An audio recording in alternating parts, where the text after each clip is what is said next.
ചെയ്യാത്ത കുറ്റത്തിന് അപവാദം കേട്ടു, ചെയ്യാത്ത കുറ്റത്തിന് വേദനിച്ചു, ചെയ്യാത്ത കുറ്റത്തിന് നിന്നാപാത്രമായി. ദൈവാത്മ പറയുന്ന ഗുരു നിന്നെ വിളിക്കുകയാണ്. കർത്താവുമായി ഒരു സന്ധിക്ക് തയ്യാറായാൽ, തമ്പുരാനുമായി ഒരു കൊടുക്കൽ വാങ്ങൽ തയ്യാറായാൽ, തമ്പുരാനുമായി ഒരു കൂടിക്കാഴ്ചയ്ക്ക് തയ്യാറായാൽ നിന്റെ അവസ്ഥ മാറും. ഹല്ലേലൂയ.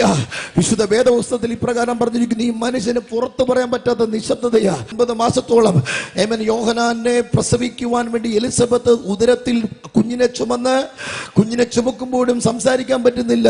പൂർണ്ണ ഗർഭിണിയായപ്പോഴും സംസാരിക്കുകയല്ല. കുഞ്ഞ് ജനിച്ച് കൈകൾ വന്നപ്പോൾ ഈ മനുഷ്യന്റെ വായ തമ്പുരാൻ തുറന്നു. എന്നാൽ ഈ നാളുകൾ നീണ്ടുനിന്ന നിശബ്ദതയ്ക്ക് ദൈവം എങ്ങനെ മറുപടി കൊടുത്തെന്നറിയോ? തന്റെ മകനെ മരുഭൂമിയുടെ ശബ്ദമാക്കി തീർത്തു. വോയിസ് ഓഫ് വിൽഡർനെസ് ആയി. നിന്റെ നിശബ്ദതയെ ദൈവം അവസാനിപ്പിക്കുന്നത് തലമുറയ്ക്ക് നീ ഒരു ശബ്ദമായാണ്. തലമുറകളുടെ ശബ്ദമായി മാറ്റുന്ന ചില വ്യക്തികളെ സ്വർഗം അഭിഷേകം ചെയ്ത് പുറത്തെടുക്കുകയാണ്. നീ ഒരു ദൈവ ശബ്ദമായി മാറുകയാണ്. നിശബ്ദതകൾ വഴിമാറട്ടെ.